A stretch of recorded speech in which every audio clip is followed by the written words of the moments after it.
ब्लाऊजची fitting करते वेळेस जे काखेतला भाग असतो तो आपला खालीवरी होतो किंवा बाहीचा भाग पण आपला खालीवरी होतो. तर अशा वेळेस आपल्याला फिटिंग करते वेळेस काय करावं लागतं, कशी काळजी घ्यावी लागते हे मी तुम्हाला दाखवणार आहे. तर बघा, आता सर्वप्रथम बाही जी आहे ती आपण व्यवस्थित चेक करायची. त्यानंतर जे शोल्डरचा भाग आहे तो पण व्यवस्थित चेक करून घ्यायचा. आणि आता ही जी साईड फिटिंग आहे ती पण खालीवरी झालेली आहे बघा, इथे थोडासा भाग तो एकसारखा करून घ्यायचा, म्हणजे आपली जी काखेतली फिटिंग असते ती खालीवरी होणार नाही. त्यानंतर आता बाहीचा मध्य काढायचा आणि मग बाही जोडायला घ्यायची. आता थोडासा कपडा जर बाहीचा जास्त झाला असेल तर ते जास्त होऊ द्यायचा, किंवा मग ब्लाऊजचा जर जास्त झाला असेल तर ते जास्त होऊ द्यायचा. पण मध्य आपला जो असतो बाहीचा तो बरोबर शोल्डरवरतीच आला पाहिजे, तिथूनच बाही आपण जोडायला घ्यायची. त्यानंतर आता बघा, या साईडला पण थोडासा कमी पडला आहे आणि त्या साईडला पण थोडासा कमी पडला आहे, पण बाहीचा मध्य बरोबर बाहीवरच आलेला आहे.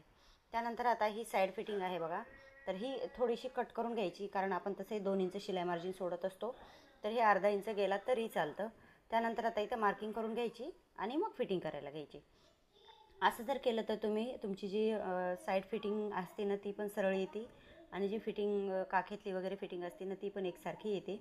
आता इथं 4 शिलाई मारून घ्यायच्या.